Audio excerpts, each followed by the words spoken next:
Hello everyone, welcome to Turtle Talk. This is Barbara Threecrow. I want to thank Patty and all the hosts of Awake Radio, especially Tracy for all of her help today, and the listeners for tuning in. Hoichichilo Tunkahoto Wian. I am also known as Gray Stone Woman. I am Métis, Nanticoke, Lenape, Delaware, and adopted Lakota. Celt and other European ancestry thrown in there too. I am a daughter of the Great Spirit. I live here in the Hudson Valley that had once been the sacred land of many First Nations people, along the Mahikanituk, the sacred river that flows both ways, named by the European conquerors the Hudson River. I want to share some things with you today, some insights, perspectives, maybe some personal experiences, and I hope that some of what I will talk about will sink to your heart spirit. You may have heard our talks regarding the First Nations people, their law and treaties, and especially with Gerald Whitehorse Standing. He has often spoke about Meredith Quinn and his teachings on original law. So I'm going to play a video titled Ancient Teachings of the Musa, Meredith Quinn. And this is presented by Lester Howe, White Thunder Man. But first, I'm going to read this quote from the information in the video that will help us understand the importance of Meredith's message because it concerns all of us. Nowhere in the pages of history can there be equaled in total the injustices done to man when one realizes the injustices done to the Indian of this hemisphere. Never has a civilization contributed so much to the comfort of another, such as the Indian did in providing a government system, a defensive method, a new freedom, his foods, and 95% of their medicines. All that the First Nations people asked was to be left alone, that their culture not be disturbed or their lands destroyed. In turn, the First Nations people became a nation without a country, unprotected from exploitation. They became the most oppressed, the hungriest, the sickest of all people. Never has so much land been stolen from a flag of progress and millions upon millions of lives murdered from the table of peace, that not even the great Genghis Khan, the pharaohs, Caesars, or Hitler, totaling their murders, could equal the number of deaths among the First Nations people, estimated by white scholars to number 120 million. In the beginning, the white government agenda was to convert certain Indians. These became Indian Scouts for the government, known as Hang Around the Fort Indians, Indian police, and the sellout chiefs and council governments who betrayed their own people by allowing the military and police to recruit our young men and women today.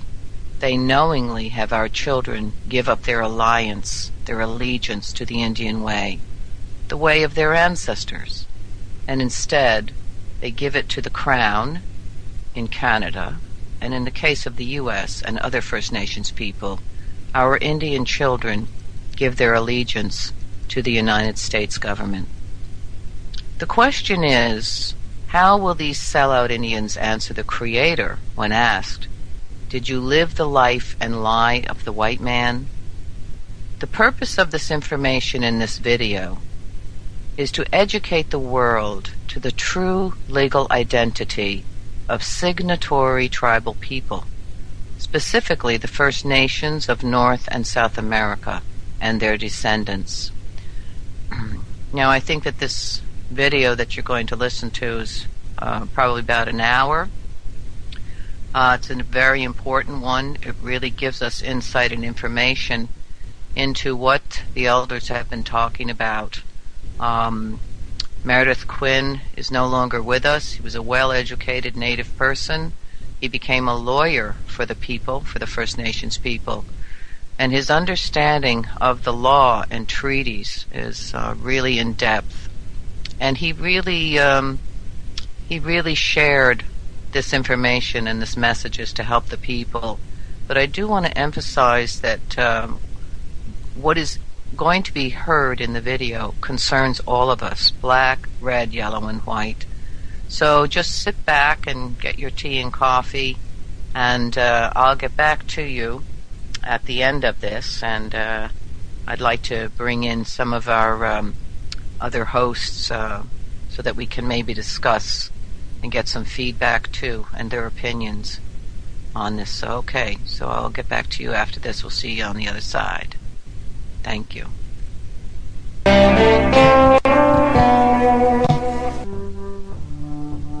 Greetings to all my relatives. My name is White Thunderbird Man. I'm of a Bear Clan, and I am from the territory of the Rocky Mountains.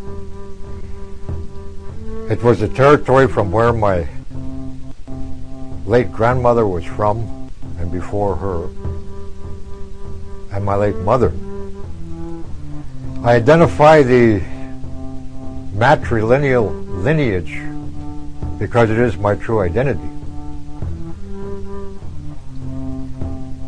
My father, not to be denied, was a mixed blood. He was a Scottish half-breed, as they would say. I was raised by my grandmother's side and lived with my grandmother and grandparents, both of them, for some time, until I was stolen.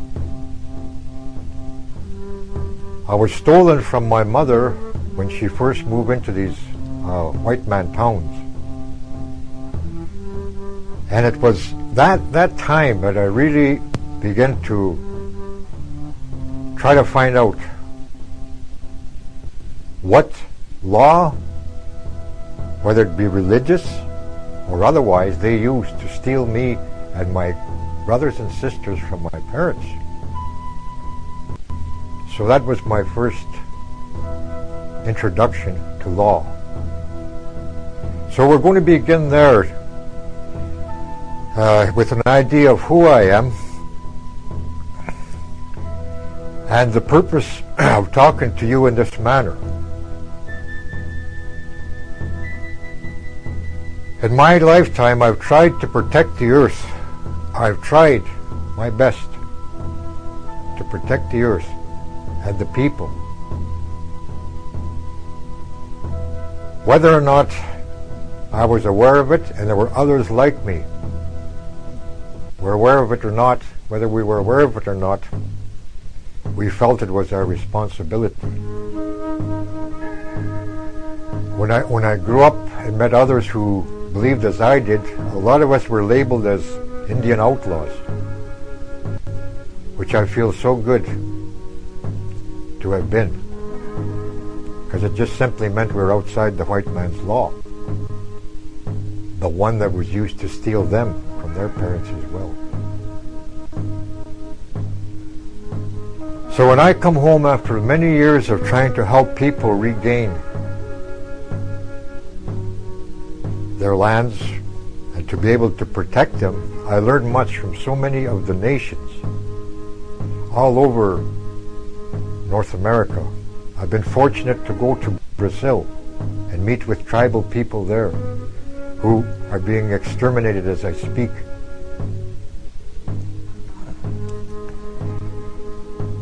I've been fortunate to meet people who still never have seen the outside world, and I've communicated through them or through others who communicated my message to them, and that was to never invite civilization. I talked in this manner in Brazil, and I tried my best to give them 300 years of experience of civilization, to my knowledge at that time. In my research, that's what I summed it up to be. 300 years of experience I could explain what happened to our people. And that mostly comes from the knowledge of those who kept it sacred or secret. And in my travels, I found out it was mostly the old women who were the keepers of our true law. I was fortunate to meet in my lifetime those old-timers who must have suffered so much and have been so lonely to keep what they knew. And I'm going to share some of that with you because my hair has changed color. And if you're wondering about this, it's because it's the colors of the clan I belong to, of the Bears. And to give you an idea, after coming home for all my struggles, I come home to the eastern slopes of the Rocky Mountains. When I got home, there was no longer anyone left at the place that our old people knew all their lives, in the hills just before the mountains. So I came home again to a struggle to get the land free so that someday I could build my house and rest my head. So upon returning home, I was fortunate to meet other people who believed as I did, and as I still do, and I know they still do. So our struggle began to free the land. We went through the usual process of learning. We were arrested for hunting to feed our babies as we had them. In the place that I lived, in the mountains, with the mother of my children, there was plenty to eat in the forest, but nobody seemed to want to take a chance going out and breaking the law, the white man's law, because Indians were being convicted. Indians who had what they called today's status cards, which way back was a treaty card which gave them the right to do all the above, hunt, gather, whatever they desired upon the land. I know that. Now those are rights that were somewhat lost somehow because of a law. So I had to find a way to stop them from using that law. In my travels and in research, I've come to know legal terms or law maxims, legal maxims. One of the terms that I came across was corpus juris secundum, which means second law of the land, which would be, for example, the United States of America. So I knew at the time we're dealing with the Crown of England, which is separate from the United States of America. Here in what they call Canada, everyone was under the law of the Crown. Up until 1947, everybody was referred to as a British subject, an Indian, or an inhabitant. 3 classifications according to international law. Indians at that time still lived the way we were trying to live upon being arrested. So we had to look seriously at what they were doing to destroy our way of life. To use a law to do it. This is what we had to know, that law.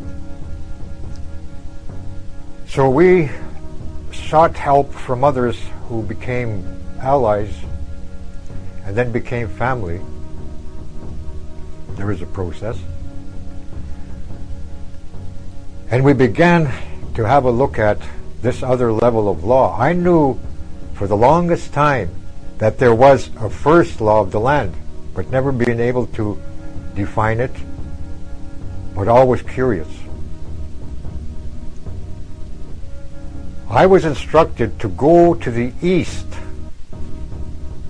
where I would find what it is that I needed to know to free the land.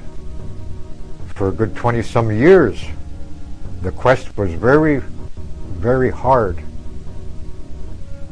And I knew what I asked for along the way from old-timers, old men and old women, and I know they helped me to get there. So the quest wasn't any easier, but I knew I would make it. And I knew when I went east that this was the time. And upon arriving there, we went to meet with late Meredith Quinn. At that time, he was alive and well in 1994. I knew nothing of Meredith by his name, but I later realized after speaking with him that I was aware of some of his accomplishments and was always curious. For example, how he arrested a judge, and he never was a lawyer. He was a legal Indian. So this is where it began. The term law and how we use it. He began to introduce us to a concept in law which he found in his travels in what he called the world of the white man when he was on his quest, sent out by his grandmother. And he explains it this way. The law of the white man. He said, it is a science that supersedes the truth, that is perpetuated by suspicion, that makes it impossible for two honest people to sit down in a court of law and settle their differences, because one has got to be guilty.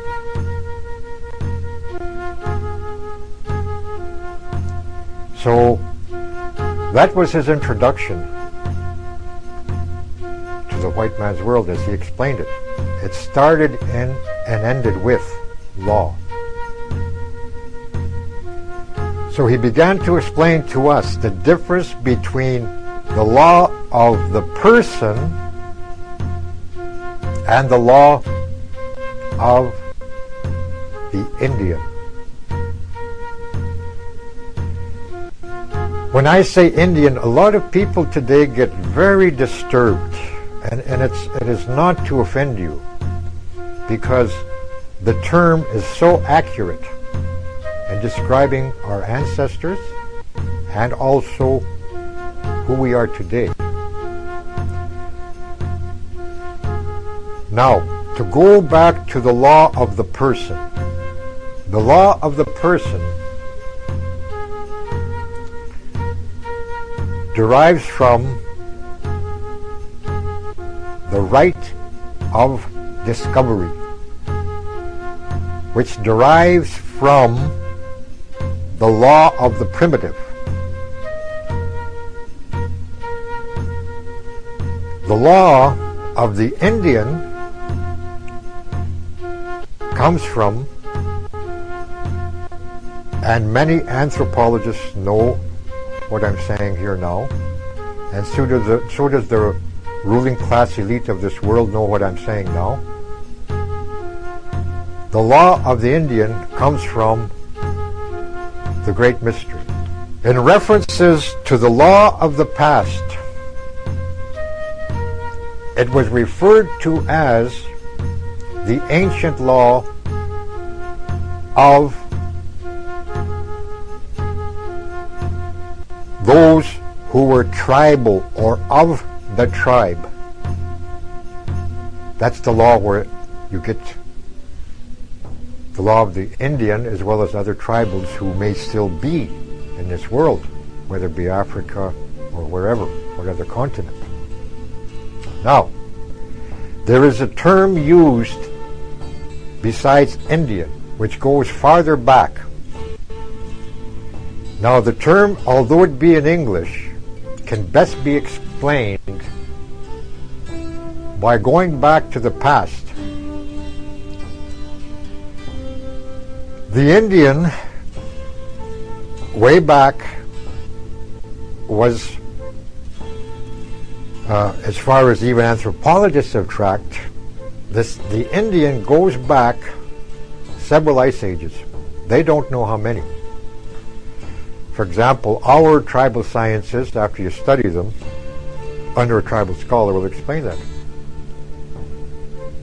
Ours goes back 5 ice ages. Now, so the law of the Indian goes back to the ancients, the tribals, through time. Now it is recorded in various books throughout time where our law came from. Because part of our law, as I've come to know it, is that we were to keep record. And it was the responsibility of those who ruled us in the tribal government. And that was the women. So through time, the first record of our people as ancients, there is a book sitting in the British Museum of Archaeology Finds, London, England. And I believe it's 4 leather parchments. It's written in the language of the Indian here, the written language, and it's also written in Hebrew. Now, it is 2,000 years older than what is referred to as the Septuagint, which is supposed to be the oldest Bible in the world. Well, this one is 2,000 years older. And the term it uses is quite interesting because it also comes from Hebrew. The term used to describe the Creator in the old book is understood to be interpreted to mean that Creator is feminine. I don't mean to offend anyone, but the truth of all of it is found in that old book. And the book that was removed is that exact authority right which I just explained. And the reference to the woman in the old book is daughters of the Great Spirit. And from that book, and the first introduction and chapters of it, it says that the Great Spirit considered the women of the clans as his daughters. And they're referenced in the old book as angels, or pure light. Now, that didn't come forward. It was removed in the 1500s from the old Bible that carried it, which was printed in 451 AD and distributed throughout the world. It contained daughters of the Great Spirit. And it instructed tribals when to sit in council and to keep the earth in balance with the rest of creation, which was our responsibility as guardians of the earth. It's in the old book of law, the oldest book of law. Now, I will explain again that the law that we go by when presented, or if you're allowed to present it,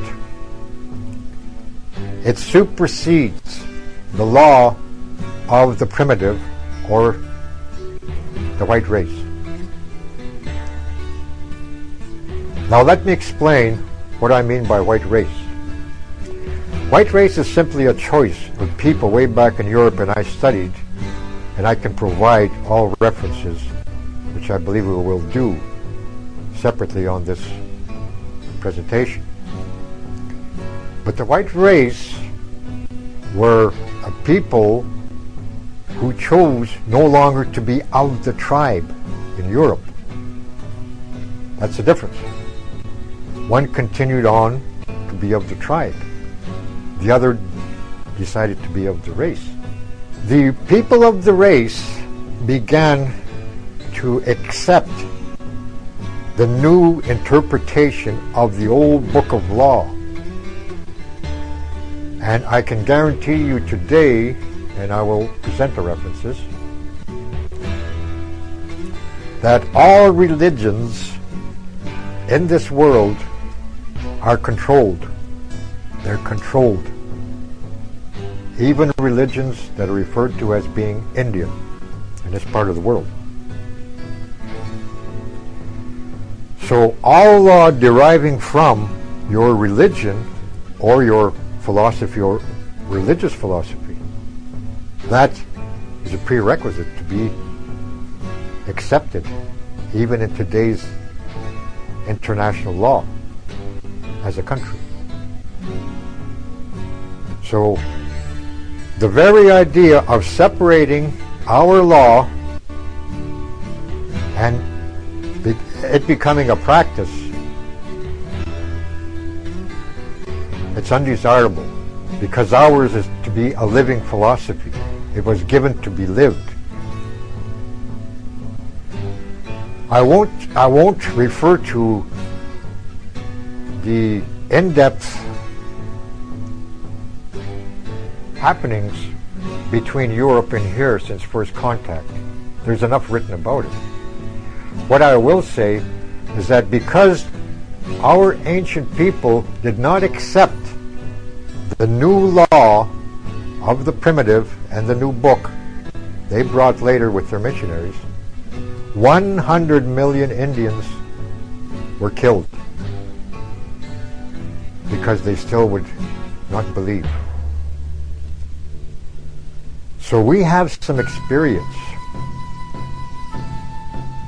in relation to the origin of religion when we say Creator, Great Spirit, although we're saying it in English. In our world, it's another matter, in the language or within the mind. So a lot of Indians think that it does not belong anywhere but in a sweat lodge or in a teepee, which is true. But wherever you go, you're to live. You're to live your belief. See, that again is the spiritual proposition in law. That's what makes it valid when you can live it.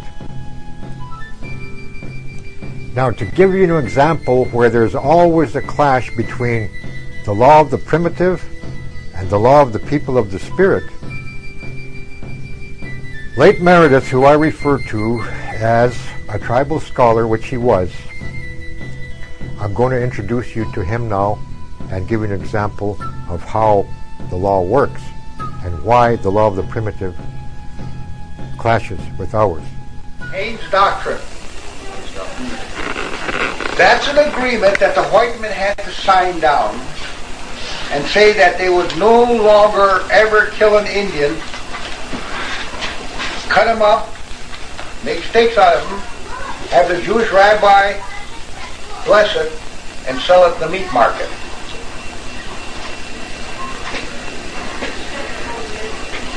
Now you know why the Haynes Doctrine came about? See, scalping came from Europe.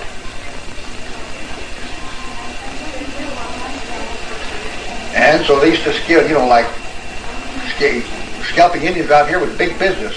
Even among the millionaires are prejudiced against one another because of two groups. The one that's called the old money are the families that made all their money off human steaks, scalps, and all that sort of thing. That's called old money. The new money, they do not associate with the old money. So even among them, they have their own prejudice. But anyways, scalping got so good, the white man thought he really had it, right? So he come out to where I was. And only we learned how to do it really good. I mean, we were good. We were so good that the civilized nations had to sit down with the Dakota Empire to say, we now have to determine that is a crime against humanity by scalping them. And we had to agree that we would no longer ever scalp the white man again. And that comes from the Payne's doctrine. See? Never mind what these colleges say, oh, scalping comes from this bullshit. We were just good at it. We took the one thing that the white man scared, and that is to go around clean shaven on the head. And I like to remind him of that.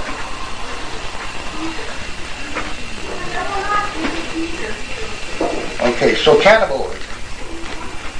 So cannibalism was part of the white race. Now there's a difference between the white tribes and the white race. Like, it's the same identity when we say Washishina, we know that's a member of the white tribe. And then the Washichu is the white race. The cannibals are the white race. Yeah, it's the same with, you ever hear of St. Paul, Minnesota? That was the capital of our empire. It used to be called Ototo. And white people, tribal people that got driven from their countries over in Europe, they came there and they lived with us. I can take you a lot of towns in Minnesota who, when you come into town as a Sioux man, you're treated like a king. You know why? Because they were given territories, you understand, to live in and not to be molested, that the Dakota people gave to them. There's a lot of that back where I come from. So it's not always the same. All white men are prejudiced. It's not so.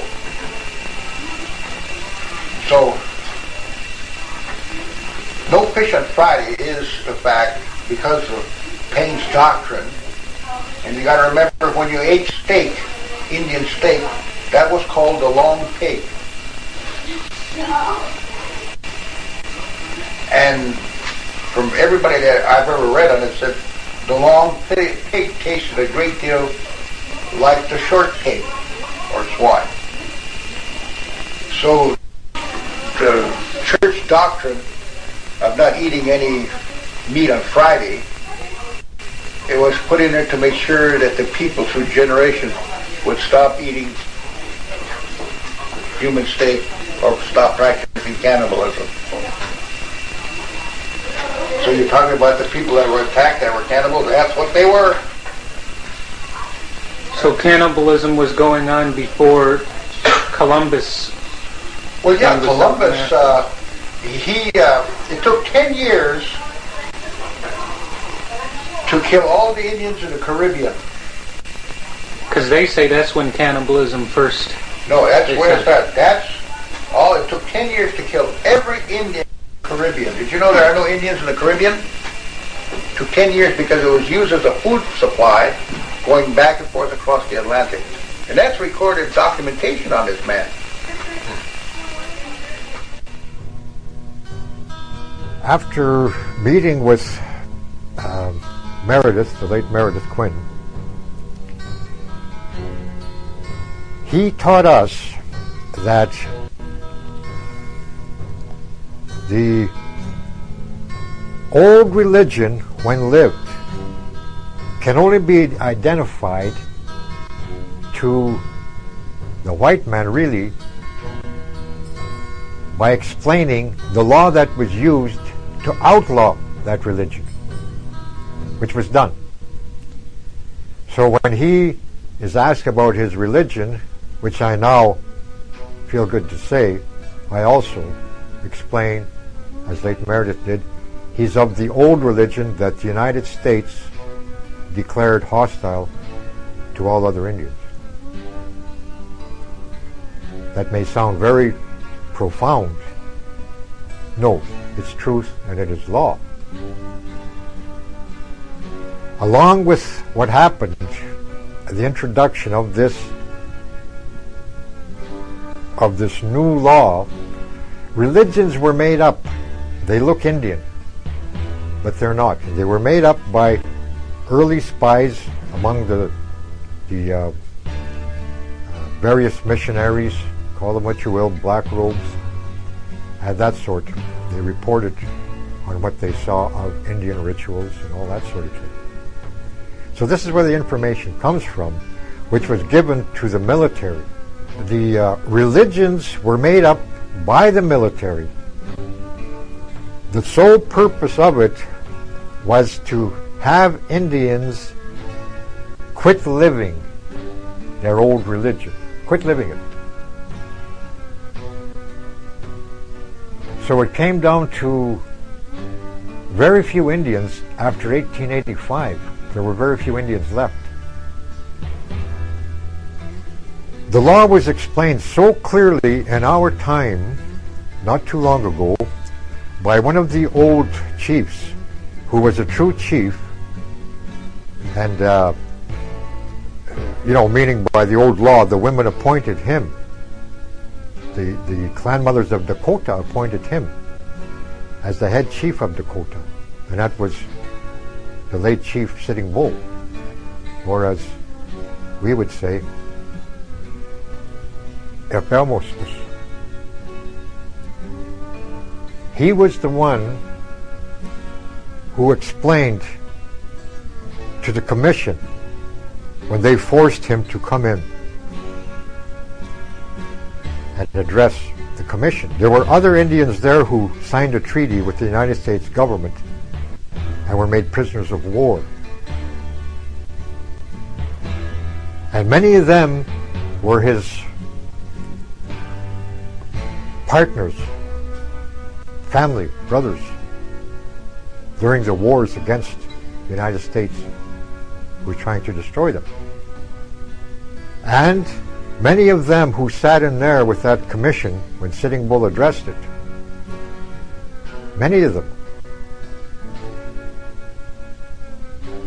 signed that treaty, yet it was the United States that was to sign a treaty dictated by Dakota, which they refused when they were defeated by Dakota on 3 occasions.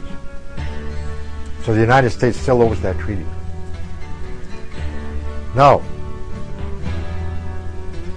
in all of this, Sitting Bull explained in a few words when the commission said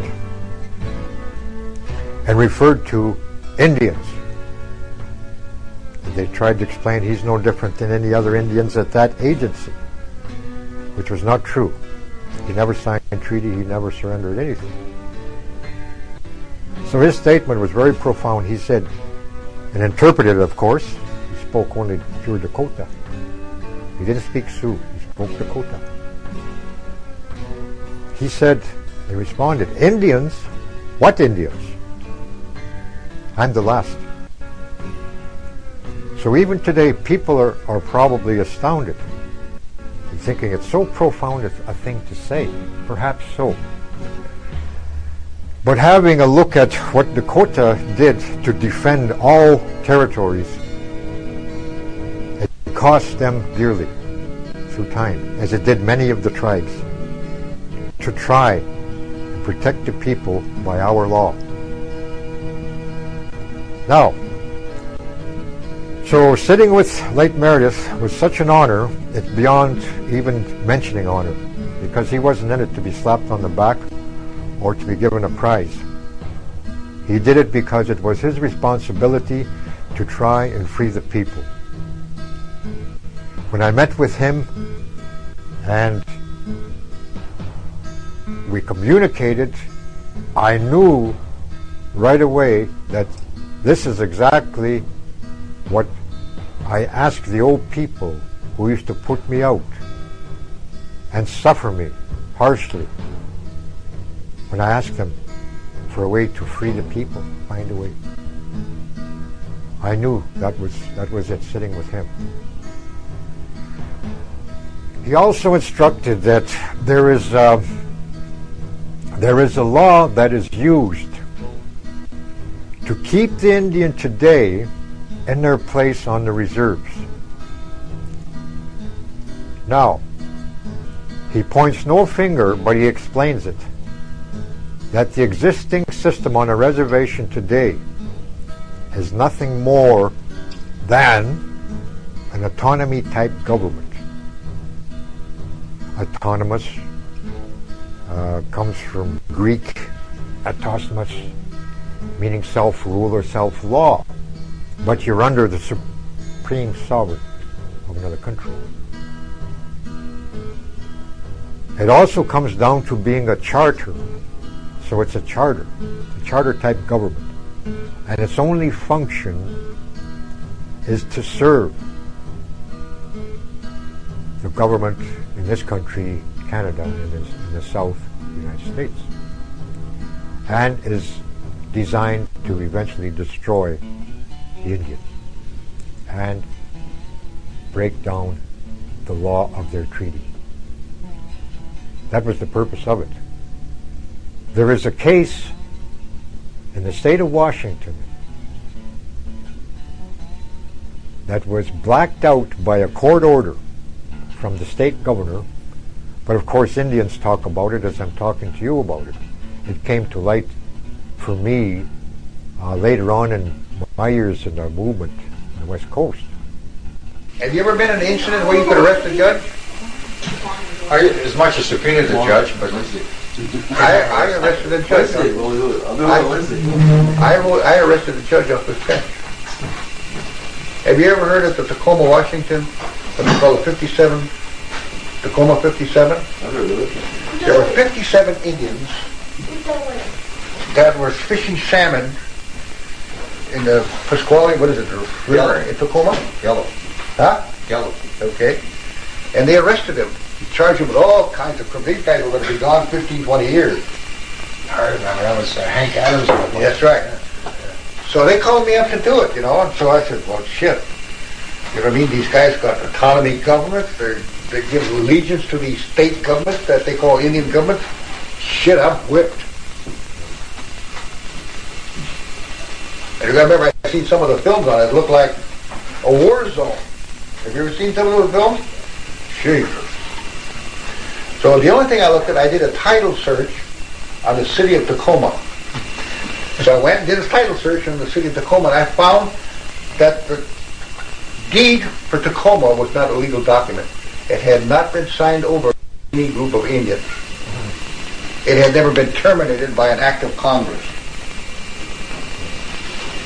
So I went to the court and I told them that, and I showed them the documentation, and I said, I arrest you for terrorizing, oppressing Indians. And he came right up. Oh, come here.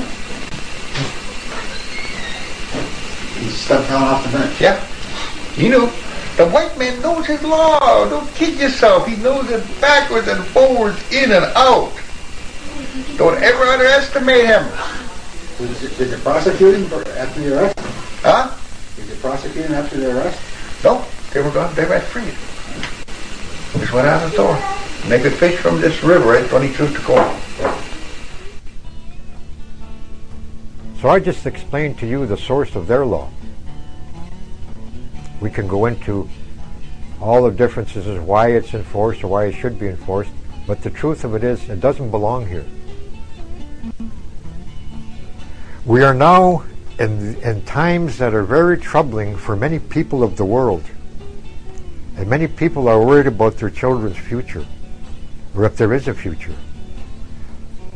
In my travels, as in the life of Meredith, who often comes to my mind when I travel, what he learned from many of the people of the world, many of them know that this is now time to change worlds, just as it's happened before.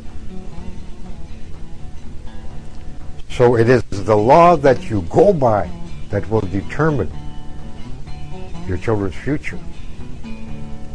And there's no buying a membership in this one. In his lifetime, what he said was he saw the implementation of programs on the part of the United States government, and of course here in Canada, because they're very, very much the same, similar, that are designed to destroy the Indian. They're designed to destroy the Indian.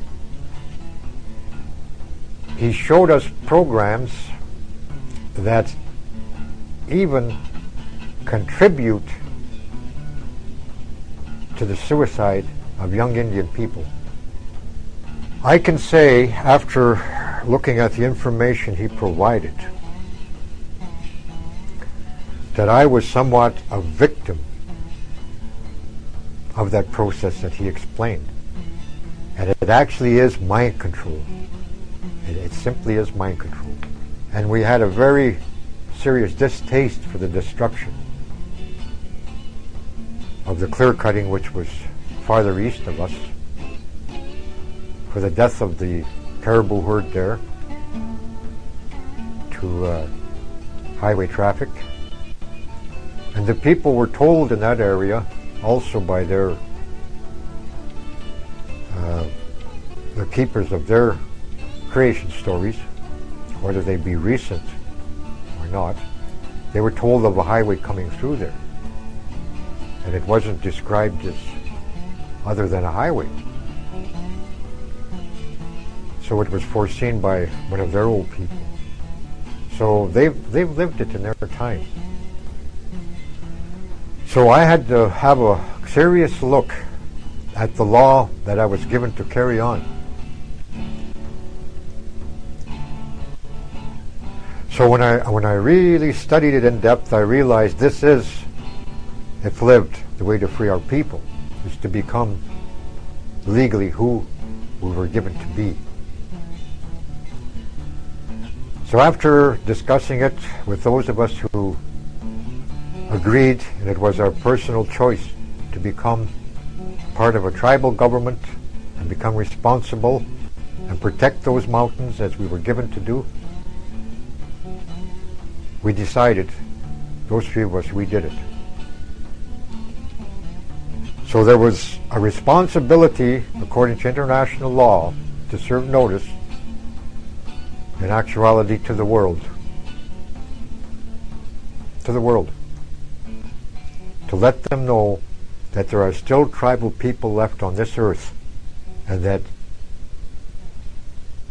we are serving notice that we will not, our law does not allow for any further destruction.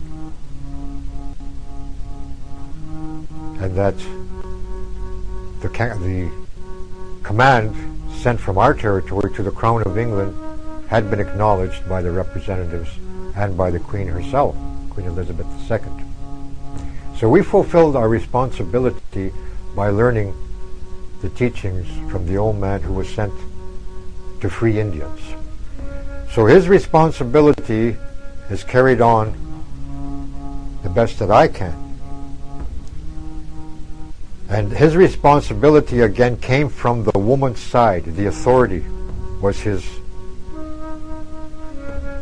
grandmother. She was the one who passed it to him, the tribal knowledges.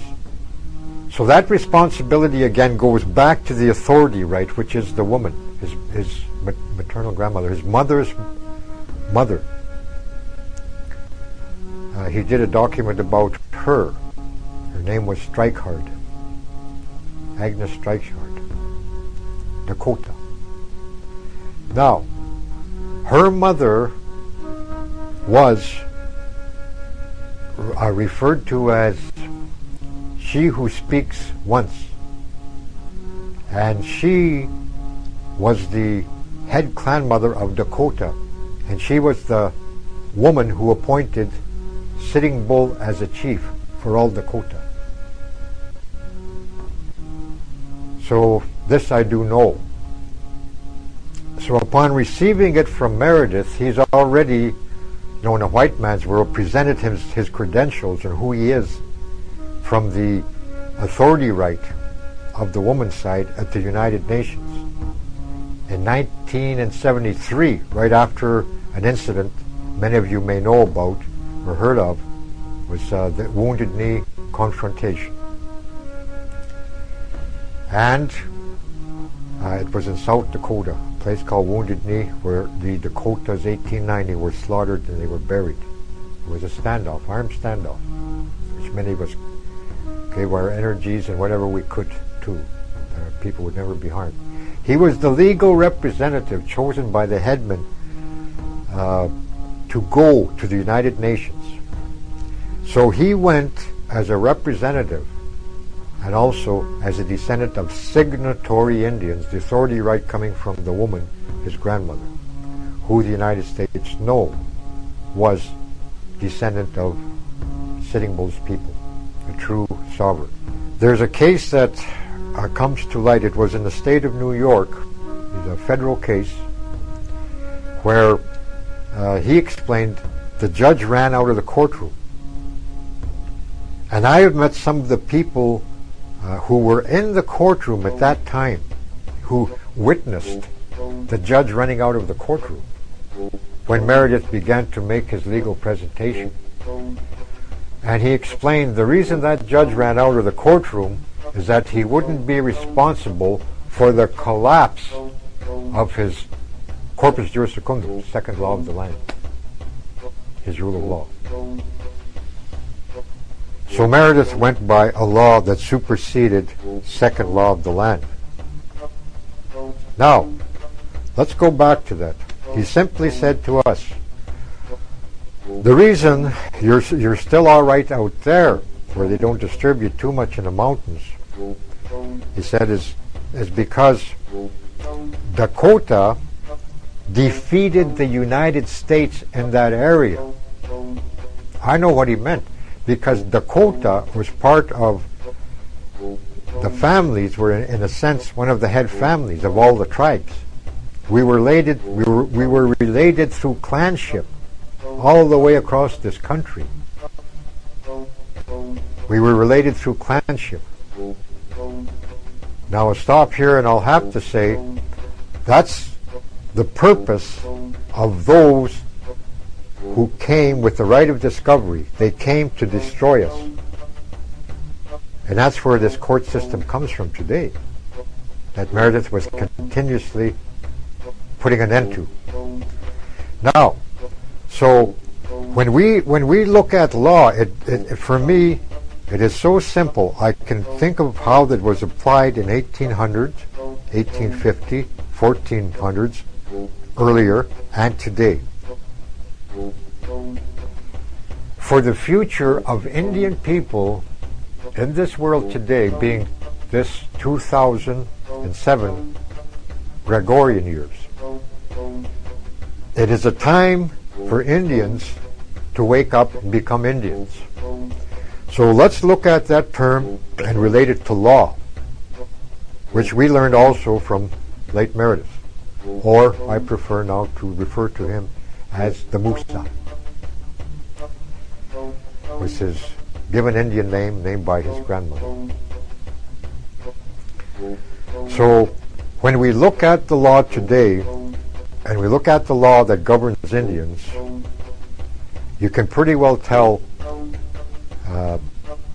the effect it has had on pretty well everyone. Now today, there are court cases that will never be addressed. They'll be put off until what is introduced is a system that supersedes the Indian. So I'm saying here and now, Indians should wake up, because there's going to be military courts. It's already introduced in the United States, military courts. I've met people who ran through those courts where you have no say. Now, when you become a legal Indian, there's a possibility of stopping it for the good of the rest of the world, if the rest of the world will listen and acknowledge who we are as tribal people.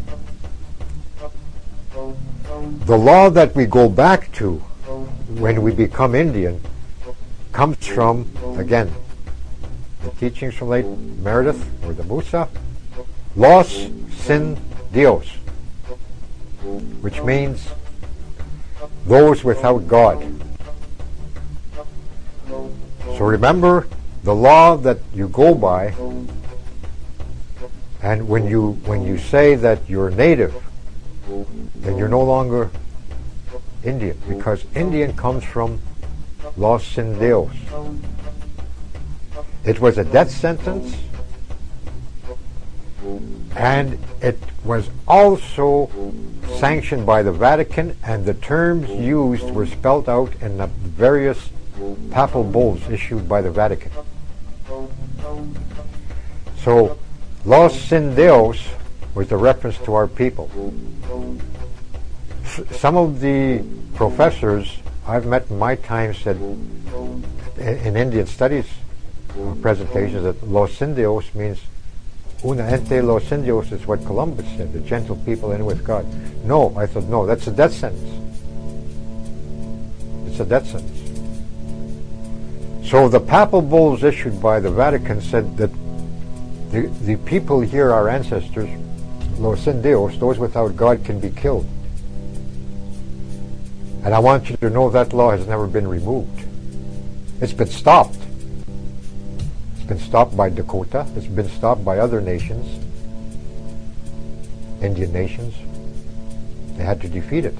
And at times, including physically, they had to defeat it. So that's where the term comes from. So those without God.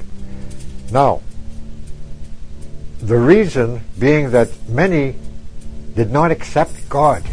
They went by Creator, Great Spirit. And it's in the oldest book in the Bible. It's Creator, Great Spirit. It's what it is. It was in the version 451 AD, that version, a copy of the old Bible, which contained daughters of the Great Spirit. The Creator, Great Spirit was acknowledged. Now, where the changeover happened and where the law of the primitive, or those who used religion in a false way to control people, it began with one who's known throughout time as Osiris. And the religion is known today as Isis, ISIS, who was a goddess on this earth, was considered to be a goddess. Her husband and brother, Osiris, was considered to be a god. And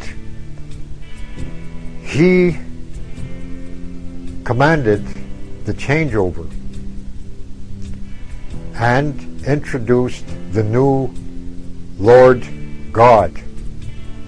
And it was forbidden to ever associate with the people of time, or the serpent people, who were referred to all over the world as the ancients, who still went by Creator, Great Spirit. So that's where Lord God came from. Now, Ezra, who's responsible for writing the Septuagint, which sits in the British Museum of Archaeology Finds, London, England, right next to the old Indian Bible I told you of earlier. Now, Ezra wrote that version, and he changed already from the old command of Osiris, he changed Creator, Great Spirit to Jehovah. I believe Jehovah is the reference, and later on Jehovah. So there it is. So that's the beginning of some of these religions, which today I believe there's 5,000 religions claiming to have the true God. So when we look at the law, and when Meredith explains to a lot of the authorities who ask him about his religion, when he says, I'm from the old one that they declared hostile. The reason it was declared hostile is because if you look, and I'll give some references, the old law said that you were subject to the Clanmothers of the territories upon this earth, or the angels. And it was only the women who had the power, and still do, to peace or making war or punishing any member of the tribe. So it also makes reference to the use of the forces of nature in the old book with the reference Creator, Great Spirit. The new one that was introduced, where they leave out the daughters and put in the new Lord God, or Jehovah, that's the beginning of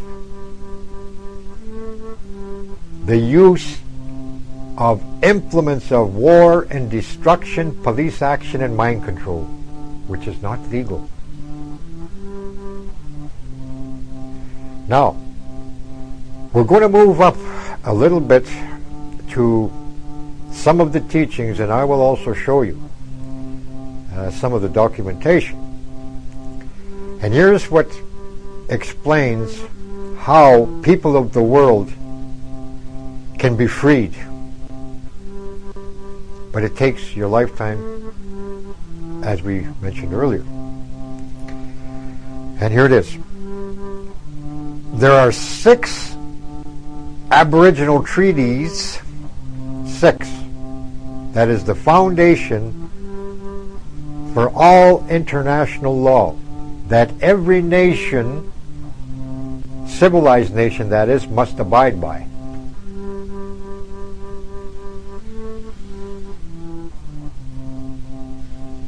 Those treaties are wampum belts, peace pipe treaties, canes of authority. Now we're talking before Columbus and also after. The other treaties are long before Columbus. They're the Seal of Solomon Treaty, which covered all blacks, Arabs, and Israelites.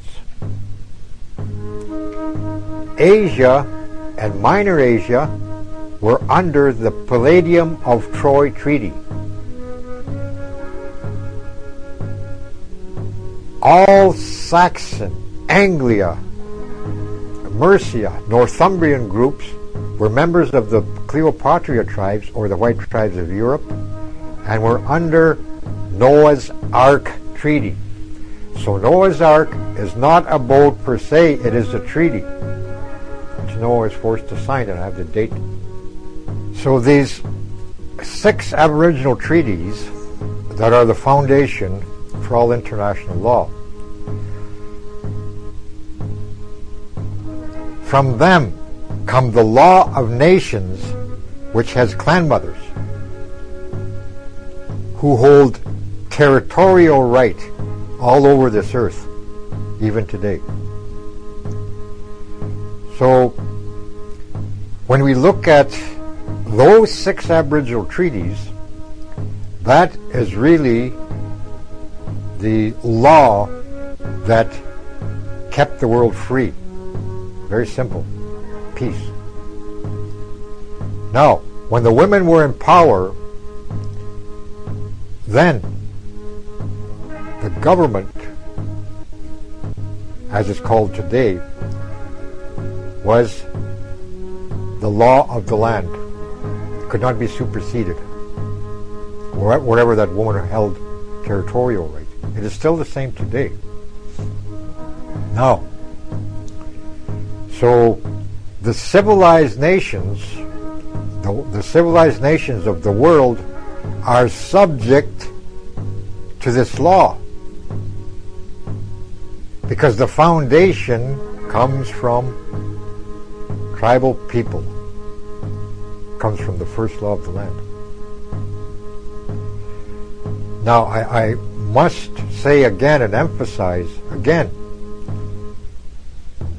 the elite of this world understand this, because they have to, because they don't ever dare violate this law. Because if it happens, their law all around the world will crumble. And that's exactly what the late Meredith set out to do, was crumble it. And that's why the judges ran out of the courtroom, because they were superseded not only with knowledge of law, but they were superseded by law itself. Now, it's quite simple. One rule of law supersedes another. Now, a lot of people are probably thinking, well, it's the biggest gun in town that has the power, that decides people's futures. I'm sorry, that's not true. You may have the biggest guns, you may have the most guns, but you still have to use a law in order to shoot those guns at people. So if we look at what is happening in the world today, there's a conflict in the Middle East, and everybody knows it's over oil. So what would protect those people? If they brought back territorial Clanmothers, because the civilized nations are sworn by law to do everything humanly possible to protect tribal custom and usage. The law of the tribes. So having said that, it has been done. You won't hear about it on the 6 o'clock, but it will be done. They follow the law to the letter. But there is a difference here, now in this country, North America. There is a difference in relation to the law that we once lived by and the one that is ruling our very lives this day. The old man explained law and jurisdiction quite simply at times. He said it's quite simple. Today it's the Indian that does in the Indian. Because those who signed the treaty with the United States and or Canada, it's considered a surrender, where they applied another law called alienation, severalty, and guardianship. They're the three requirements that all these civilized nations are bound by from the Hague Accord 1873, I believe, to the Geneva Convention 1948-49 implemented. War crimes. So all these civilized nations are bound. So tribal custom and usage, which is the supreme law of the land, is now reduced because of signing a treaty dictated by those who are of the law of the right of discovery and became second law of the land. Now, how did the United States become a legal country? That's pretty interesting.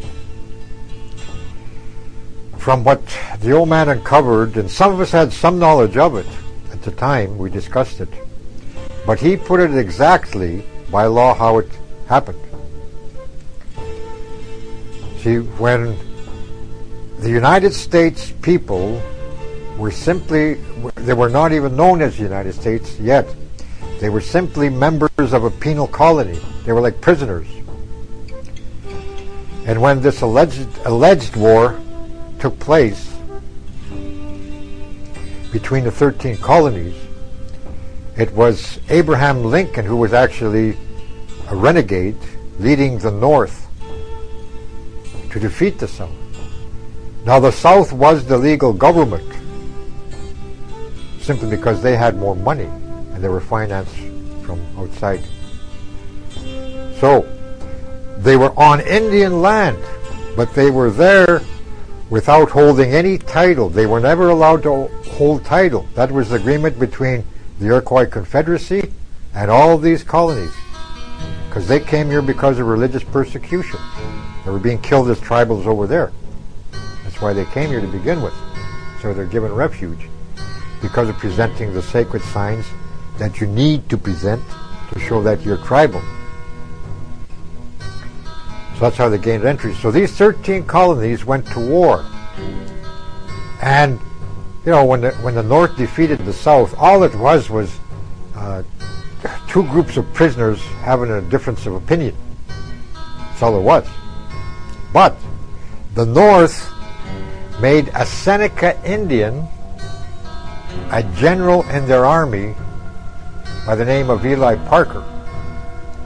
And if you look at United States history, you'll see Eli Parker writing the stipulations for the South to sign, even though the South was a legal government.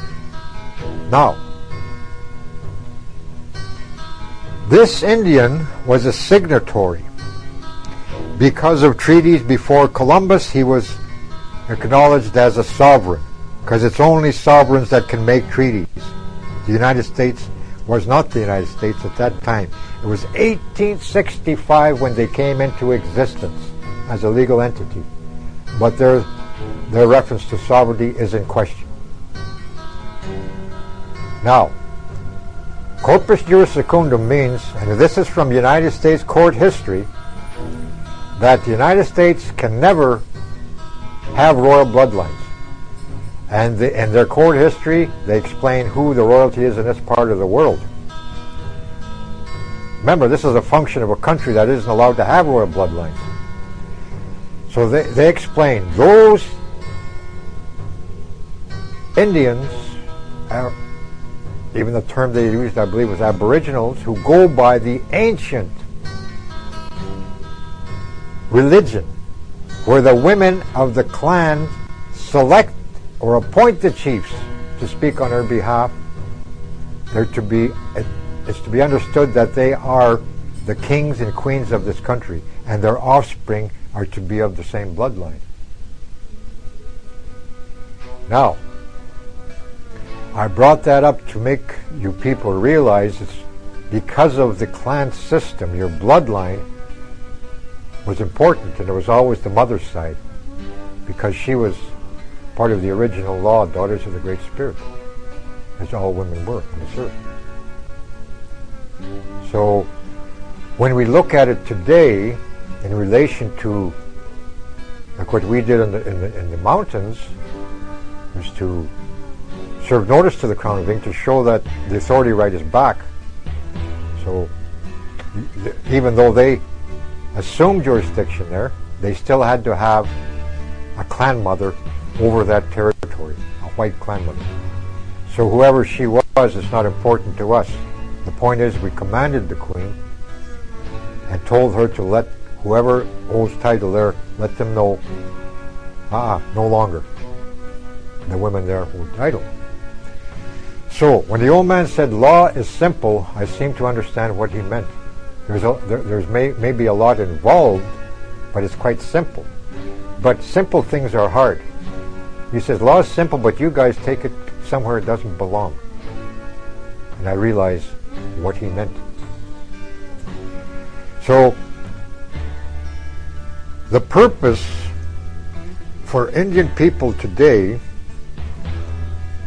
should be not focusing on the concepts of this alien world in relation to secularization in thought, like the environment being separate from. No. We've got to bring back the tribal system, and it is in actuality a way of thinking, a way of being. A lot of the genetics of Indian people are astounding. And what I know from tribal law, and if you follow the genetics, you can find children today that I wouldn't say that are super smart. They're spiritually attuned, and they are very intelligent children. Not all, because some of them are still governed by that mind control from the time you put them in school. Indoctrination goes, where that mind control works on some, others it doesn't. So when you take children and put them back in a place like we did with our children, where they never went to school, we served notice to the governments, both Alberta and the federal government of Canada, no jurisdiction, and here's why, because of the command to the Queen, the tribal government we put together, and the women ordering the territory to be free. Education, we identified, was dangerous for our children. So they were kept out. The province didn't bother because it served notice to the Ralph Klein government. So they never bothered us. Now that is fine for the environment, if you will, or the territory we live in. We want to keep it that way. So the children must learn, firstly, about the rivers, about the animals, about all of it. So that was their first education. their mother and I decided, and the other families decided that came with us, that we were going to reintroduce, which has been done.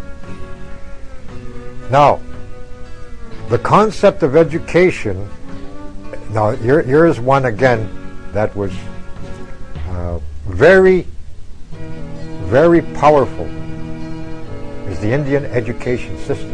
It was so powerful, again, back to law, those who were of the false law, right of discovery, through time, they put in place a law that outlawed the Indian educational system because it was proven the Indian was above average intelligence of the white man after he learned English. So you can imagine the Indian in his own world was super intelligent from childhood. So the tribal sciences that we talk about can be reintroduced, and it comes from the natural order. So when I look at the references and I look at the past of our ancestors, those who struggled, gave their lives to protect this law, that the generations through time would hopefully reinstate it to the world. I believe that time will happen, where the children today are held in trust by the state. Anywhere in this world, the children must be freed. Because by the old law, some Indians talk about 7 generations. Well, this law and the tribal sciences, the knowledge of it, is to be passed on to the unborn. Because it belongs to the unborn. So that's what perpetuated our concept of life or time. So for this time, we will introduce some documents, but that will suffice. And we're back. Thank you, everybody. Wow, I'm just so happy to have found that link to these teachings, this information. Yeah, it was pretty amazing. I had never heard this one before, Barb. Yeah, it's really just filled me with such good feelings, that this is available to us. And I've heard bits and pieces of it on, the other talk show, on listening to Gerald and everything. And yes.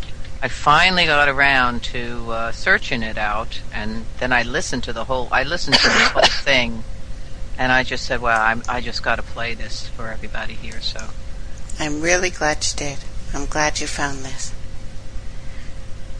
Would you like me to play a little music while we get people in? Yeah. Yeah, good idea. Thanks a lot. Okay. Calling 2 Dog now. We'll be right back. We'll be right back, everyone.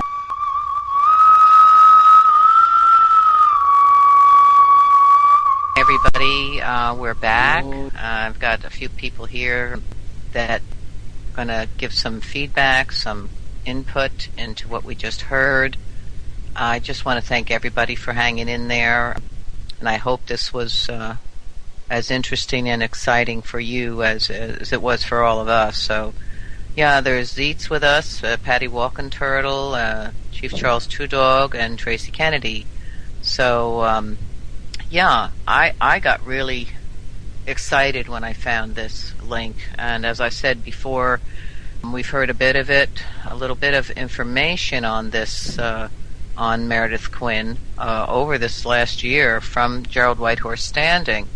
And he kept saying, check out Meredith Quinn. And I just finally got around to it. I did some searching the other day and came across this one talk, and I listened to the whole thing, and I was really excited and also blown away by the information. He put it all together so well. This fellow who was talking today, And what do you guys think? I know you had some good responses on the chat and everything. Tracy, I know this was really meaningful for you, as you expressed. Do you want to start? Please do, Tracy. Thank you, guys. Thank you, Barbara. It blew me away. I've heard bits and pieces of this, and I met Gerald because of the Camel's Hide Treaty. I was actually talking to someone else about a story that my grandma told. And she had always said that we didn't come over here in slave ships, that we came because of an old agreement, and we married into the Mohawk Iroquois Confederacy because of an ancient treaty. I couldn't prove any of this, other than I had a ring that's 7 generations old, and you wouldn't have thought that someone would have a gold ring if they were a slave, which was a clue to me. And it's in the middle, there is an eye. So I ended up talking to Gerald, and then 2 years ago I found out, yes, we married in to the Mohawk clan, and we actually went from the States to 6 Nations, and it was because of my grandmother 7 generations ago that slavery was abolished in Canada. So all of the stories seem to be true. So I was completely blown away by this because, I've been talking about the changed timelines. I was talking about the slavery and the loss of traditions that happened in Europe and the timeline of this. And this just sums it all up, takes it to the next level. It even talks about Isis and Osiris. So I dug it. Thank you very much for finding it. Awesome find, Barb. Yeah, great. Anybody else want to jump in? I found it, incredible, because actually it's been a lot of what I've been saying forever. We do have to go back, and, I do believe we do have to go back within the Clanmothers system, the ways of the Clanmothers, the ways of our women. It hit me like a ton of bricks, and I'm really blown away with Tracy to actually hear this. And yes, Tracy, I do know that's exactly how that happened with your family in the Mohawk. Yeah, well, I know we've been talking about the Clanmother system, the matrilineal system, and I've certainly been talking about that too, and it does align with the prophecy of where we are today.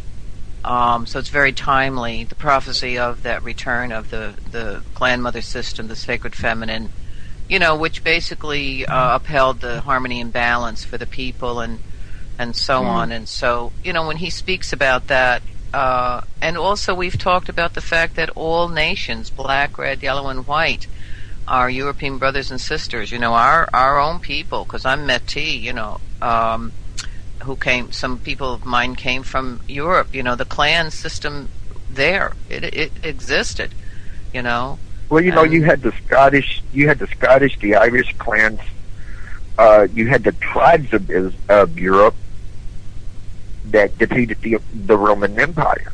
So we were all tribal people, black, white, yellow, red, across the world.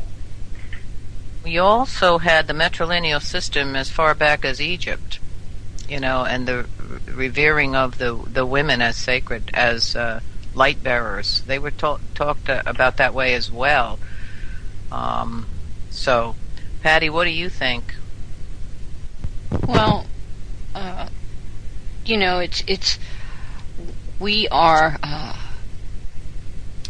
separated by continents. We are separated by oceans. We are separated by governments. We are separated by education. But we are together in the fact that we are all related. The ancestors knew this.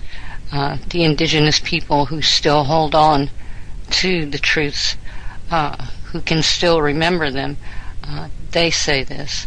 But even those who have lost their clans, who have lost their history, just because history will refuse to remember does not mean that within our hearts we do remember. And that's what he's talking about, is that we each have that connection already. And, you know, I was reading a little bit earlier today about the Rainbow Tribe, and we are seeing that today. The most important thing that he did say, that he put out to me through that whole thing, was that it doesn't matter what color you are from the original tribes. You are all related. We are all related. One voice, one language, you know, and I think that's the thing that hit me the most, is that if we can just get that message across, if we can just forget about color, if we can just forget about governments and things like this and just do away with it, we will naturally come to that realization, you know, and we'll be able to get back to our ancestry and the ways of our ancestors. It's in us already. We see it with the people that are listening to the show today, with the hosts, with the owners of the station, everybody here on the Awake Radio Network group and all the other stations, all the listeners, they understand this. They know that we are related. They know that their culture was just as rich as ours, but their history is lies, the same as our history that they've tried to cover up. And Two Dogs said something in the chat that I wanted to bring up also, or one of you did, about in 2 generations, there won't be any history left. And this is how they do it. We see the systematic erasure of our ancestry, of our history, the true history. So, but this time now, I do see a resurgence. I do see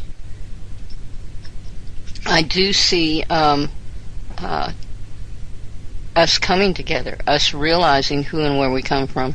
And I have to say also, there's so many things in there, but I'm not going to take up very much more time. But that was the main thing that I wanted to talk about that I got, and there's a lot more in there, but it was a brilliant interview or whatever clip. Yeah. But I'm just saying. Yeah. Go ahead. Well, I'm just saying that it's beautiful. It is truly beautiful to hear the history that you know is truth, you know, and no matter where you are, this is the truth to you, you know, to be able to have it spoken. I just want to say also that who was speaking was White Thunder Man. He's at Dakota and, of course, up in Canada. I just wanted to pay that respect to that young man. Actually, much honor to him for what he did say. Yeah. Yes. He talked about how he was searching, right? I mean, he got the feeling or the sense or the longing, whatever you want to call it, the calling to go out and look for the truth. And he started with, of course, the elders. He calls them the old ones and the grandmothers, you know, and he went around and they, 10 years he was doing this. It's a long journey to find the truth. And then he met Meredith Quinn, and that opened up a whole doorway of truth and understanding of the beginnings of this country, what happened, and also back into Europe. So I also like the fact that he brought that in, because we're always talking about that, Patty, about that we're all First Nations people, we're all tribal people. Those that came here to Turtle Island from the European countries, we're all tribal people, and they lost their way, their clan system, and it had been generations and generations. And I think it was Tracy who said it only takes 2 generations before your history, your way is lost. So yeah, I think it's omni-important that that message get across, because we've got to start seeing each other as true brothers and sisters. We've got to start acting in respect of each other, no matter where you are, no matter who you are. The histories are horrible. The futures will be just as horrible. if we don't stop and come together. Yeah. We each are part of the same family, each and every one of us. And that's the only way we're going to get through this, as far as I see it. Thank you, Barb. Yeah, I agree. And Zeetz, I'd love to hear what you have to say. It's good that you're on. It's been a while. How are you? Yeah, good. Thank you, Barbara. Very interesting part you played there, and it made me think in part of it with the 120 million Native American Turtle Islanders that were massacred because they didn't believe in the Christian God. What would happen if in the beginning they all said, okay, let's believe in your Christian God now? Would those 120 million have not been massacred? And I would say they just wanted the land and nothing would have stopped that avalanche. What do you think? Well, I totally agree with you, because many did actually go into the, the European religions, and that's really, it didn't make a difference. It was the land. They just kept scarfing up the land more and more and more, pushing the original people, the First Nations people, into these tiny reservations.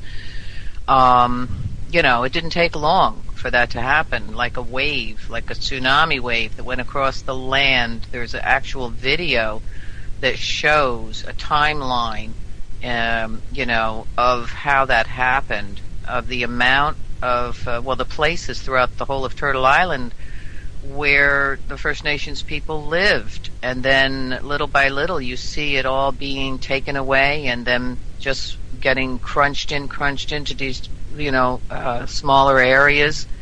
Yeah, I don't think it would have made a difference, because many of them became Catholics, many of them became Protestants, many of the First Nations people became Methodists. And unfortunately, this has created a divide, of course, still within the people, the First Nations, because you have traditionals, what are called traditionals, that still hold to the old law, the original Creator's law. And that's what White Thunder Man was talking about, the original law. And so then you have them living together on these reservations, and you have this, this separation and this issue of the traditionals and the ones who have been converted to the other way. It's really rough. My teacher, Wallace Black Elk, said to me once, he said, my own people will be the ones who would kill me because I follow the way of our ancestors. Yeah. So. Yes, traditional, non-traditional war. That's right. And that's deliberate. I really believe that's deliberate. Barb, I'd like to add to that, Steve's comment.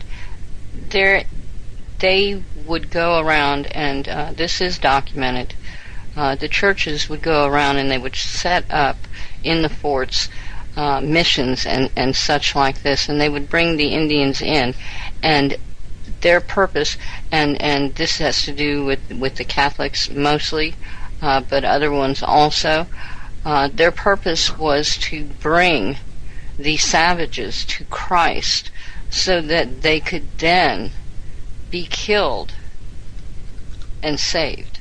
This was the purpose of many of these missions that were first set out. So there was never I don't think there was ever a time, any more than there was in any other country, continent, tribe, clan across the world.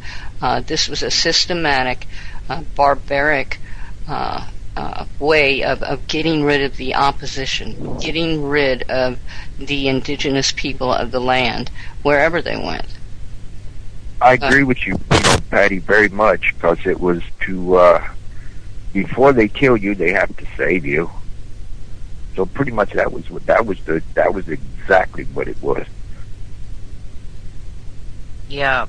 Patty, I just realized I asked you on the Skype chat, is Holy Walker there? Because I forgot to call him in. Checking now. Okay. So it was very interesting to me. Also, I'll have to go back and listen to this to take notes about the many treaties that all the four nations, black, red, yellow, and white, were under. Like you're talking about the Camel's Eye Treaty and where that came from, the origin of that, and which people, and the Cleopatra, which was the interesting, right, Tracy? Do you remember? Tracy had to step away for just a second. Oh, okay. Yeah, so I found it very fascinating because this, of course, is all still in place, these treaties, and nobody really knows it. So all nations, black, red, yellow, and white, were under these original treaties, the original law of the land, it's called. And treaties they never honor, and it's all mind control, in my opinion. Absolutely. Well, and the other thing, we're all mind controlled. We're all being mind controlled, and that's been going on for generations. And now we've been saying, it's not just the First Nations people that are on the reservation. It's like now all people are being squished and corralled into a reservation system. This is what we're looking at. Yeah. I mean, Russell Means of the Lakota also stated that whether you live on Pine Ridge or Chicago or Illinois, it doesn't make a difference anymore. Welcome to the reservation. That's what you're doing. Yeah. Well, we can all say that now, and we're all seeing what happened. Basically what's happening to us, the losing our rights, our constitutional rights, the spying, what's going on with the police shooting people in the streets, and the the police state accelerating, and on. Not only here, but we see it's been continuing. We've been in perpetual war, the United States and Great Britain, throughout the whole of the world. It's just trying to squeeze everybody into this rule, the one world order, new world order, one world religion, and the res. We could call it the res, right? Well, definitely can, because if you look at the way the world's going all the way around, it's just one great big res, no matter where you're at. I mean, people are getting killed for no reason at all. Basically, what we did have here on Turtle Island, is it's an old Indian joke, actually, but it's not really a joke. Is that the Indian had the land, they had the Bible. Now we got the Bible, they got the land. If you get where I'm going with that. Yeah. No, it's true. And somebody on the chat had said, where can they get that original Indian Bible? Gerald has spoken about that.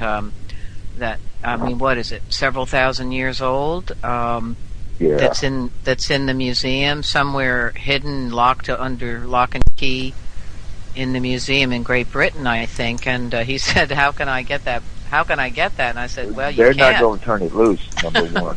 I said, "I'd like to see it myself, but they're not going to, because it holds all the truths. It really holds the truth, right?" Exactly. They're not going to let it go. I don't think they will. To be honest, I don't think they'll let it go. And as far as the governments we have right now, as far as the treaty, the true treaties, the Camelot Treaty, and everything else of that matter, I don't think these governments are going to want you to know about these things, because it's their way or no way. If you get my point. Yeah. Well, what he's talking about, the significance of the matrilineal system, the Clanmother system, and he basically said it. We've been saying this, that all nations had that matrilineal system. And why is it so important? Why was why was everything set up that way? Why was that the original way? I mean, this is very important to know that all nations, black, red, yellow, and white, and some still remain that way. You have tribes in India, you have tribes in Africa, pretty much all over the world still hold, and even here on Turtle Island, still hold the way of the Clanmothers, the matrilineal system.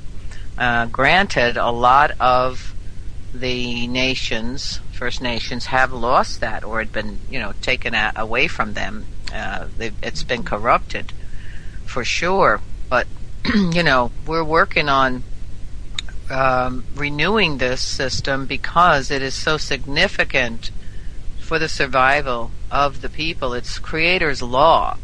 This is what we're talking about. We are talking about Creator's original law as the matrilineal Clanmother system. And yes, the Clanmothers determined whether to go to war or not. They were the ones who put the chiefs in place, and they could oust them if they weren't standing up, for the walking in a good way. If their behavior wasn't coming up to standards of what the Clanmothers felt was essential for all the people, right? So yeah, and they did say, okay, we need to go to war, or no, we don't need to go to war. And they took all things into consideration of why to go to war or why not to go to war, And Zeitz, brought up a good point on the chat. He said, that the Clanmothers must have agreed, right, Zeitz, to go to war? Yes, Barb. They weren't all love and light and, rainbows. When they needed to make that decision, they made it. So, they're human to protect their clans. Well, yeah, I mean, they were warriors, just because, they were Clanmothers, but they were also peacekeepers. But they were also warriors. Many of the women were warriors. But, when it comes to the survival of your people, when it comes to the death of your nation, you have to go to war. And that was the decision, for sure. Even though many of the nations, for instance, did sign treaties, did agree to peace, that didn't matter because, they would be there with their American flags by their teepees, having had signed the treaties, having agreed to peace, no longer going into war, and they would be attacked and massacred. I mean, this is proven. This really happened. Only thing, also, brother, that you have to look at, my man, and then I'll let you on this, is the Sand Creek Massacre, actually, where, they were flying the American flag, a very peaceful band, and totally massacred in Colorado. Yeah, that is that chief there, the leader of that people right there. He was walking out towards the soldiers, waving a white flag, and they shot him right down. So yeah, what were you going to say, Zeitz? I can imagine the people back in those days were very dishonourable. There's also an Australian parallel where every Aborigine was massacred in a little island called Tasmania down the bottom of Australia. Every Aborigine. So, story can go round the world. Right. That's true. Round the world, for sure. And, speaking about the Clanmothers and this, the way, the people were Earth people. All First Nations, black, red, yellow, and white, were all the Earth people, I call them. And they lived according to the sacred ways, the law, Creator's law. and they upheld, because they lived according to Creator's law, the sacred hoop was maintained throughout the world. Now that's the sacred hoop. We are in the time of the mending of the sacred hoop, because the hoop was finally broken during that time, the massacre at Wounded Knee in 1890. By that, I mean that the last of the free First Nations people, the Lakota, Chief Bigfoot and his band of people, were, it was January, bitter cold January, and they were going through the Badlands to find some place, food, and warmth, I think, back to one of their own people's camps, and they were, the cavalry came upon them, and pretty much, we know the story. If you want to know the true story of what happened at Wounded Knee, look up or get the book, Bury My Heart at Wounded Knee. It is a true account of the people, not the government's account, because that's different, very different. It is the true account of the people, the First Nations people, of what happened in 1890 at Wounded Knee. So why I say that was the time when the hoop was broken, because if you have throughout the whole of the world originally all people living according to Creator's law as earth people, right, under the system of the Metrolineo, and honoring the earth, living according to Creator's law, living in harmony and balance, through ceremony, through the ways of the original people, which was to honor all of life, respect each other, and basically knowing that your children are sacred and that they are the next coming generations, that everything that you do for the next coming generations.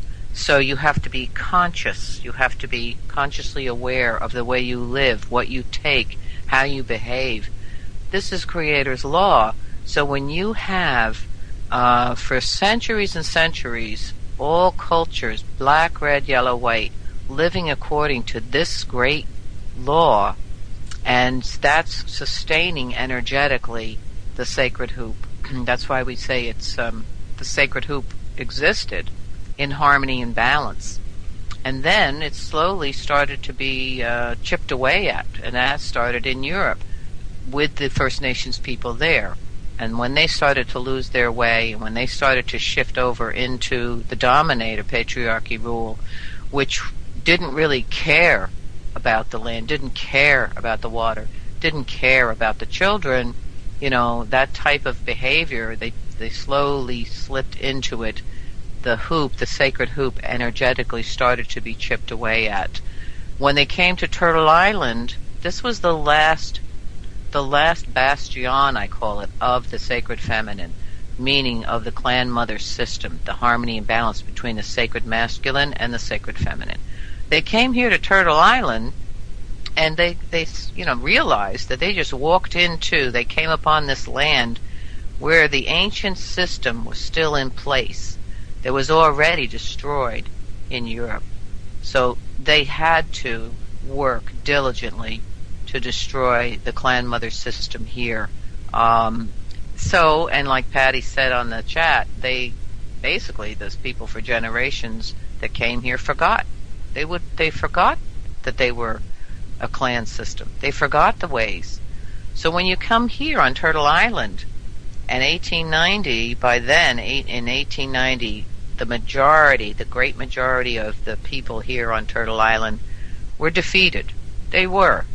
The massacres, the deaths through the smallpox and the blankets and various other diseases, the loss of their land, the loss of their food, the loss of the buffalo, all of this really started to defeat the people. In 1890, by then, all of the nations were pretty much in what they call on the fort, or those that lived at the fort, meaning they were changed, they were shifted, they were defeated, they gave up. They fought hard, but they gave up. They had no choice. They were dying, starving. 1890, you have Chief Bigfoot. He is known to be the last of the free people. His 325 some people, they're a small band, were the last to be out on the plains free. And they were pretty much starving themselves by this time, and it was bitter cold. Chief Bigfoot was really dying of pneumonia, actually. And he was... Yes, he was. Yeah, he was returning his people, the children, and the old ones, for food and warmth. I don't know whether it was which chief he was going back to. I can't remember right now, but who had already surrendered and who was already on the dole, if you want to call it that. And that's when they were the cavalry came upon them and proceeded pretty much to massacre nearly all of the people. Actually, riding on their horses, shooting people, running away, women with babies, and so on. And there were some that survived, and by chance, amazingly so. And they're still alive today, and they speak of their ancestors and what happened to them. And so that was when Black Elk said, the sacred hoop is now broken. Yeah.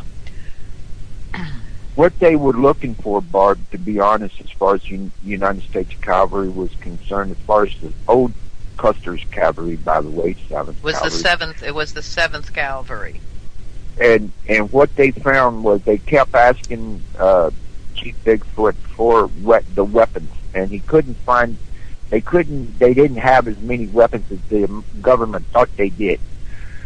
What happens, from my understanding by talking to some of the people, is there was a deaf Lakota. He was deaf. He couldn't hear. And his name was Black Coyote. He refused to give up his rifle, and within a tug between a United States soldier and Black Coyote, the gun went off, and the army just started killing. Right. I noticed we're getting close to the end here, I think, and I just wanted to say that I'll be bringing up some more of this Meredith Quinn talks in the future, and Tracy's going to be presenting some of this as well, because it really aligns with what she's been talking about. And I hope you join me too. Yeah, everyone here, absolutely. Because this needs to come out. So I'm going to do it tomorrow, and I would like to let everyone know that the Tribal Teachings from Musa, Meredith Quinn, are available, turtleislandnews.info, because at the end of that video, it talks about the documents, where you can back this up, and it talks about the full writing and preamble there. So please take a look at that, and I'm hoping that you'll join me when I present this week, because this is a big topic, and it puts everything together. So again, Barbara, I want to thank you for You're welcome. Having me here and sharing this with us. Oh, I'm so happy that you were with me on this too, and it gives me hope to know that we have these resources, and there are answers. This, basically the White Thunder Man, given the words of Meredith Quinn, gives us answers, and we all need answers. We all need direction. We all need the truth, and so I just wanted to say that and thank everybody. And I don't know if we have a minute for everybody just to say goodbye. Patty? Can I say before we go, I've got about 8 hours of a book reading called Bury My Heart at Wounded Knee, but it is depressing and very, very sad. I don't know whether to put it up or not. What do you think? Well, it is. What we're talking about is hard, It is hard to hear the truth, but if you want to know the truth, sometimes it's hard. But it will give you the truth, and you will know better. You will understand better what is going on, who we are, and everything that we need to know. Yeah. Yeah. I think it'd be a good idea, Z. And to everybody out there, love, honor, and respect, and Doksha. Doksha.